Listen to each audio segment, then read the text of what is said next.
बिस्मिल्लाहिर्रहमानिर्रहीम। अस्सलाम वालेकुम। आज हमारा बुक रिव्यू के टॉपिक पे हमारी ये वीडियो है। इसमें हम मुख्तलिफ़ बुक्स का रिव्यू और डिस्कस करेंगे कि जो बेस्ट बुक्स जो हैं स्टडी के लिए। इसमें सबसे पहले जो फ़ाइनेंस के रिलेटेड है, जो हमारी फ़ाइनेंस क्लास के टॉपिक के मुताबिक जो हमने सेलेक्ट किए हैं, उसमें सेल्फ ग्रोथ भी है, फाइनेंशियल ग्रोथ भी है, फाइनेंशियल अंडरस्टैंडिंग भी है, how to grow rich, think and grow rich के टॉपिक पे है। ये जो है ना बुक नेपोलियन हिल इसका ऑथर है, इसने बहुत अच्छे इस टॉपिक पे लिखी हुई है और इसमें बहुत ज़्यादा उसने डिस्कस किया है कि उसमें पर्सनल डेवलपमेंट पे, फाइनेंशियल मैटर पे उसकी जो ख्वाहिशात हैं कैसे उनको कंट्रोल रखते हैं, कैसे क़ुव्वत फ़ैसला को उसमें इम्प्रूव करते हैं, कैसे उसके जो है सिक्स सेंस, छठी हिस्स को कैसे उसमें अंडरस्टैंड करते हैं कि कौन सी चीज़ यहाँ ज़्यादा अहम है, किस चीज़ को उसको इसमें ऑथर ने काफ़ी चीज़ों को प्रैक्टिकली उसने एग्जांपल्स देके उसको बारे में डिस्कस किया हुआ है। उसमें उसने कहा हुआ है कि नाकामी से कामयाबी तक कैसे जाया जा सकता है और किस तरीके से उसमें वो अपने आप को वो डेवलप कर सकते हैं और अपनी जो है पर्सनल डेवलपमेंट को किस तरह वो आगे लेके इम्प्रूवमेंट की तरफ जा सकते हैं।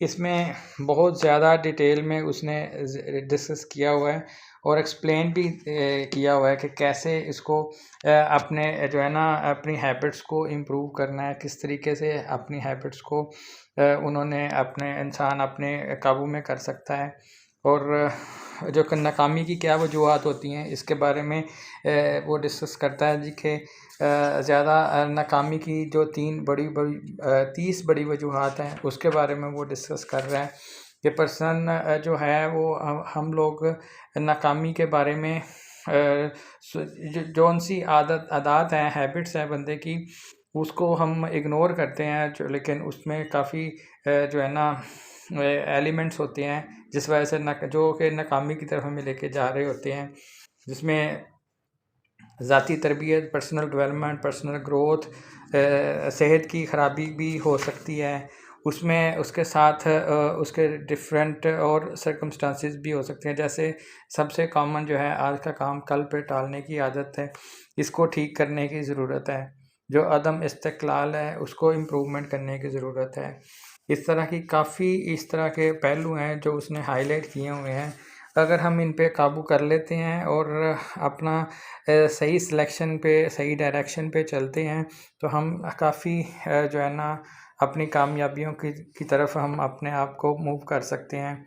इसमें जो है पॉइंट्स उसने अपॉर्चुनिटीज़ दी हुई हैं जिसको हम फर्दर डिस्कस करके फर्दर उन पे स्टडी करके इसको हम कंट्रोल कर सकते हैं। इसके बाद हमारी दूसरी बुक है जो कि इस्लामिक बैंकिंग पे है, इस्लामिक बैंकिंग एंड फाइनेंस पे है। इस पे आप लोगों को अगर डिटेल्ड वीडियो चाहिए होगी या डिटेल्ड डिस्कशन चाहिए होगी तो बताइएगा। मैं इस पे मेरा ज़्यादा जो है ना नॉलेज है। इस्लामिक बैंकिंग फाइनेंशियल टर्म्स के रिलेटेड जो है हम इस पे डिस्कस कर सकते हैं। इस्लामिक बैंकिंग में जो टर्म्स यूज़ होती हैं, मुशारका, मुदारबा, और उसमें जो लीगल टर्म्स हैं जो उसकी इस्लामिक सोसाइटी में जो नेशनलाइजेशन इस्तेमाल होती हैं, जो टर्म्स इसमें इस्तेमाल होती हैं, जो इवन हमारी इंटरनेशनल अदर कंट्रीज़ में भी एलसीज़ और लेटर ऑफ क्रेडिट और पर्सनल व्हीकल फाइनेंसिंग और इसके रिलेटेड काफ़ी चीज़ें जो हैं जो कि अब इस्लामिक मोड ऑफ फाइनेंसिंग की तरफ मूव हो रही हैं, जिस वजह से अदर कंट्रीज़ ने, नॉन मुस्लिम कंट्रीज़ ने भी रियलाइज़ किया है कि इस्लामिक बैंकिंग होने से काफ़ी बैंक्स जो है बैंकरप्सी से बच जाते हैं और बैंकों को एक सोर्स ऑफ एसेट्स प्रोटेक्शन का भी मिलता है। लेकिन जो कि कन्वेंशनल बैंकिंग में इसकी इस तरह की कोई सिक्योरिटी और कोई इसकी सेफ्टी नहीं होती, जो कि नाकामी का बायस बनती है और बैंकरप्सी का भी बायस बनती है। लेकिन अगर इस्लामिक तरीके के मुताबिक फाइनेंसिंग की हो और उसकी सारी चीज़ों को देख के डेवलपमेंट की हो तो उसमें हमें काफ़ी उसमें मिल जाती हैं सिक्योरिटीज़। अब दूसरी बुक है सीक्रेट ऑफ सक्सेस। ये भी जो है बहुत ज़्यादा अहम बुक है। इसमें भी डॉक्टर आरिफ सिद्दीकी साहब ने डिस्कस किया हुआ है। ये भी बुक आपको इंग्लिश में मिलती है और इसमें काफ़ी उन्होंने शॉर्ट कोट्स के साथ इसमें डिस्कस किया हुआ है कि क्या क्या वेज़ हैं सक्सेस के, सक्सेस को कैसे इसमें जो सीक्रेट ऑफ सक्सेस है इसको कैसे आगे हम कंट्रोल करके कैसे हम अपने आप को इन्वॉल्व करके हम इसको अपने आप की ग्रोथ कर सकते हैं। जैसे उन्होंने कहते हैं कि कुरान में कहा है कि everyone will get it in return what he tried for. तो कुरान कहता है कि जिसने जितनी कोशिश की उसको वही मिलता है। तो ये सारी इसकी कोट्स हैं। इस तरह के आपको मज़ीद डिटेल व्यू चाहिए हो, बुक रिव्यू चाहिए हो, तो मैं इंशाल्लाह अनकरीब ये सारी बुक्स का 1 बाय 1 डिटेल रिव्यू भी प्रोवाइड करूँगा और जो कि बड़ा हेल्पफुल होगा स्टूडेंट्स के लिए, फाइनेंस के स्टूडेंट्स के लिए और बिज़नेस मैनेजर्स के लिए कि वो कैसे अपना बिज़नेस को ग्रो कर सकते हैं, कैसे वो फ़िज़िकल वर्कशॉप भी अटेंड कर सकते हैं, वो मेरे साथ भी रब्ता कर सकते हैं, फ़िज़िकल जो ट्रेनिंग भी दी जा सकती है। तो जैसे there is no security on this earth only opportunity. तो इस तरह की देखें, ये सारी चीज़ें आपके पास नॉलेज जितना ज़्यादा होगा आपको पता होगा कि किस तरीके से आपने आप बिज़नेस में अपने आप को सक्सेसफुल करना है। Time has made for slaves. तो इस तरह की काफ़ी कोर्स उन्होंने बड़ी अच्छी कोर्स दी हुई हैं, इसमें डिस्कस किया हुआ है। जो अगर बंदा अपने जो है ना काबू में कंट्रोल में कर लेता है तो वो उसकी जो है ना सक्सेस को अचीव कर लेता है बड़ी आसानी के साथ। उसके बाद है अगली बुक है सोच की ताकत, द पावर ऑफ फोकस। तो जितना फोकस आपने देखा होगा कि डे टू डे लैंग्वेज में भी हम यूज़ करते हैं कि फ़ोकस रखें अपनी बात पे, अपनी तवज्जो रखें अपने काम पे। आप जितना ज़्यादा फोकस रखेंगे आपको उतना ज़्यादा ही आपके पास चांसेस हैं उसमें स्पेशलाइज़ करने के, उसमें अपनी सारी जो है जो अपॉर्चुनिटीज़ हैं उसको आप उसको अवेल कर सकते हैं। इसमें आप कैसे अपने कारोबार, अपने ज़ाती और अपने माली अहदाफ़ को पूरे एतमाद और यकीनी तौर पर बुलंदियों से हमकिनार करके एक हैरानकुन हद तक सादा प्लान जो हर इस फ़र्द के लिए सूदमंद हो और साबित होगा जो इसकी तकमील करना है। तो ये इसके बुक का जो है टॉपिक है।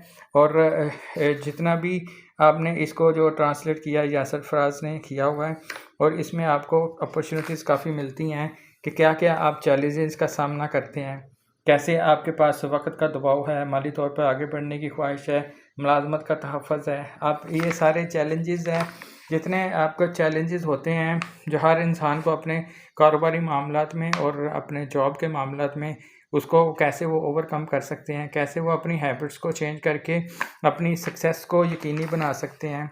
और इसमें काफ़ी ज़्यादा उसने अब हल सॉल्यूशंस दी हुई हैं, स्ट्रेटजीज डिस्कस की हुई हैं और जो कि आपको कामयाबी की तरफ हेल्पफुल होंगे। जैसे इधर वो लिखते हैं कि ना कहने की क़ुव्वत, द पावर ऑफ नो। आप में इतना कॉन्फिडेंस होना चाहिए कि आप एक चीज़ का इनकार कर सकें। कुछ लोगों में ऐसी हैबिट्स नहीं होती कि वो इनकार नहीं कर पाते, लेकिन अगर वो उनके पास ये स्ट्रेंथ भी आ जाए तो वो उसको काफ़ी अच्छे तरीके से कामयाबी के साथ इसको आगे लेके चल सकते हैं। इस तरह के काफ़ी डिफरेंट चैप्टर्स हैं इसी बुक में जिसके बारे में वो डिस्कस करते हैं कि अपने कारोबार को जला बख्शने के 7 तरीके महज तलब करते हुए, the 7 ways to boost your business simply by asking. कि आप हर चीज़ की मालूमात के लिए कुछ पूछेंगे तो आपको तभी कुछ इन्फॉर्मेशन मिलेगी। आपको पूछे बगैर आपको कोई मालूमात एक हद तक ही मिलेंगी, लेकिन आपको पूछना, क्वेश्चन माइंड होना चाहिए कि इसमें आप को क्या-क्या तफ़सीलात चाहिए होती हैं किसी प्रोडक्ट के बारे में, किसी बिज़नेस को कैसे उसको रन करना है, कैसे आपने उसको आगे लेके चलना है। डिबेट से भी आपको इन्फॉर्मेशन मिल सकती है, डिस्कशन से, डिबेट से आंसर जो है ना ब्रेन स्टॉर्मिंग से आपको मिल सकती है। आपने जो कुछ करना है उसकी वजह क्या है कि फीडबैक तलब करना है, कैसे तलब करना है, हाउ टू आस्क, उसके बारे में वो डिस्कस करता है। कुछ लोग तलब करने के साम्राज्य से लुत्फ़अंदोज़ नहीं होते क्योंकि वो मौसर अंदाज में तलब नहीं करते। तो इसमें स्पेसिफिक होना चाहिए, उसमें आस्क करने के लिए भी कुछ नॉलेज होना चाहिए, कुछ इल्म होना चाहिए बंदे के पास कि वो क्या चीज़ तलब करना चाहता है।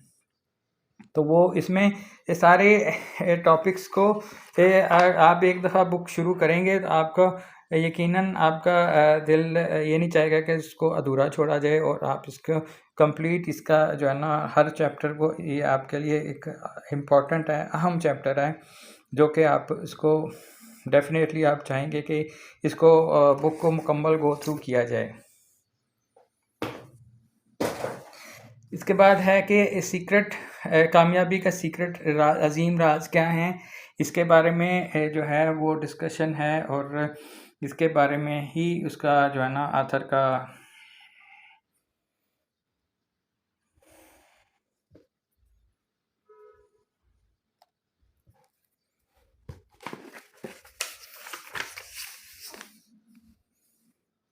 ये डॉक्टर इखलास संदस ने इसको ट्रांसलेट किया हुआ है।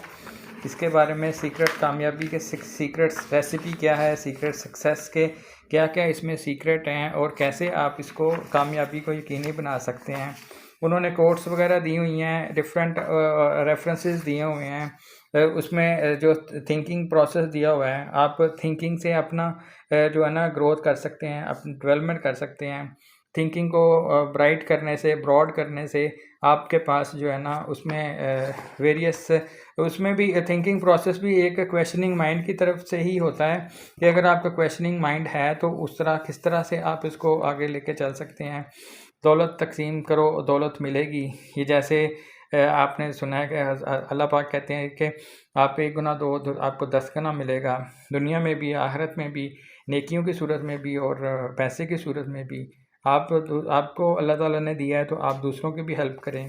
तो ये सारी जो है कानून कुदरत को साथ साथ के चलने के लिए उसके कानून कुदरत के में भी हिस्सेदार होना पड़ता है, और होना भी चाहिए, तभी आप एक अजीम आपके पास जो है ना सक्सेस का राज आपको मिल जाएगा।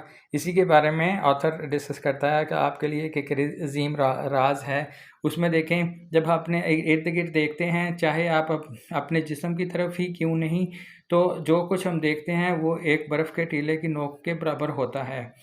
तो इसको बॉब प्रॉक्टर कहते हैं, इस बारे में लम्हा भर के लिए सोचें, अपने हाथ की तरफ देखें, ये ठोस दिखाई देता है लेकिन हकीकत में ऐसा कुछ नहीं है। अगर आप इसको एक माइक्रोस्कोप के नीचे रखें तो बहुत सी तवानाई को थरथराता हुआ देखेंगे। और इसी तरह से जॉन सर्फ कहता है कि हर चीज़ एक ही तरह के मादे से बनी हुई है, चाहे ये आपका हाथ समुंदर या कोई सितारा है। इस तरह के डिफरेंट थ्योरीज़ हैं, डिफरेंट कॉन्सेप्ट हैं, जो कि आपको बड़े इंटरेस्टिंग आपको लगेंगे, और आपको जो है ना इसमें काफ़ी आपको जो उसमें आपकी ब्रेन स्टॉर्मिंग होती है। ज़हन की पोशीदा ताकत, डॉक्टर जोसेफ मर्फ़ी साहब लिखते हैं power of your subconscious mind. ये भी सबसे इम्पोर्टेंट बुक है। आजकल जो हॉट टॉपिक है, जो हर तरफ पढ़ाया जा रहा है, जो सीखा जा रहा है, वो माइंड पावर के रिलेटेड सीखा जा रहा है। और आपका जितना पावरफुल माइंड होगा, जितना सबकॉन्शियस माइंड आपका पावरफुल होगा, उतने ज़्यादा आप के चांसेस हैं तरक्की करने के, और आपके उसको सक्सेस होने के आपके चांसेस ब्राइट हो जाते हैं। और आपको ये माइंड पावर के रिलेटेड आपको चीज़ें जो हैं सीखनी भी चाहिए, प्रैक्टिस भी करनी चाहिए, और ये आपके लिए लाइफ में काफ़ी हेल्पफुल साबित होंगे। और आपको लाइफ के लिए जीने के लिए आपको ये सब चीज़ें सीखनी पड़ेंगी, और आपको इसमें मास्टर होना पड़ेगा। इसी तरह की बुक्स और भी हैं, डॉक्टर आरफ सिद्दीकी साहब की तरफ से पर्ल्स ऑफ विजडम है। ये भी उन्होंने जो छोटी छोटी कोट्स लिखी हुई हैं, इसमें उसके बारे में वो डे टू डे अपने एक्टिविटीज़ और अपने जो जो अपने बेस्ट एक्सपीरियंस से वो मेंशन करते हैं। और इसी तरह डॉक्टर साहब की बुक NLP लीडरशिप मॉडल पे भी है, रैकी पे भी उन्होंने डिस्कस किया हुआ है कि रैकी क्या चीज़ है, 17 से आगे और क्या कितनी क्या क्या अपॉर्चुनिटीज़ अवेलेबल हैं, बेस्ट सेलर बुक है, और इसी तरह की आपका डेली प्लानर है। ये आपकी शॉर्ट ब्रीफ रिव्यू था आपके लिए, और आई होप कि इंशाल्लाह आपको आगे भी इस तरह के रिव्यूज़ मिलते रहेंगे। Thanks for watching.